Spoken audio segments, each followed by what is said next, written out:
Sir কি হয়েছে আমাকে বলো স্যার স্যার স্যার আমাকে বলো স্যার কি হয়েছে তুমি তোমার জন্য কি করলে তুমি আমাকে ঠিক মতো একবার কি হয়েছে তোমার প্লিজ আমি কিনে যাওয়ার কথা আমি কেন তোমাকে নিয়ে বলবো বৌমা কি হয়েছে আমাকে বলবা তো কি বৌমা কি হয়েছে তুই বৌমার কষ্ট বুঝোস না কেন তুই বৌমার কষ্ট বুঝোস না কেন বৌমা বৌমা বৌমা আসো মা মা আমার বুকে আসো মা মা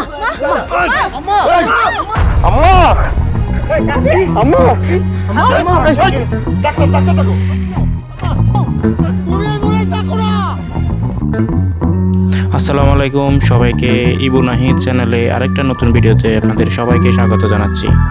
তো আজকে আমরা একটা বিশ্লেষণ করব অসাধারণ একটা নাটক নিয়ে। নাটকটি অবশ্যই আপনারা জেনে থাকবেন, সেটার নাম হচ্ছে এটা আমাদেরই গল্প। আর সব থেকে বড় কথা হচ্ছে এই নাটকটি শুধু বিনোদনী দেয় না, বরং পরিবার, সম্পর্ক আর ভালোবাসার এক গভীর বার্তাও কিন্তু আমাদেরকে দেয়। নাটকটির গল্প, অভিনয়, আবেগ সবকিছুই কিন্তু মন ছুঁয়ে যাওয়ার মতো।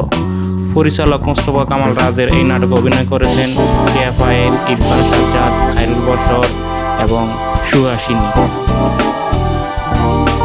নাটকটি নিয়ে আরও কিছু কথা না বললেই নয়, সেটা হচ্ছে নাটকটির মূল গল্পে একটি মধ্যবিত্ত পরিবারের বাস্তবিক ব্যাখ্যা তুলে ধরা হয়েছে, যেখানে পরিবারের জন্য বাবা মায়ের ত্যাগ, ভাই বোনের সম্পর্ক কিংবা দুঃসম্পর্কের বা ফুফুদেরও যে একটা ভুল বোঝাবুঝির পর কষ্ট আর ভালোবাসার এক বাস্তব চিত্র, এটা আমাদেরই গল্প নাটকে ফুটিয়ে তোলা হয়েছে খুব সুন্দরভাবে।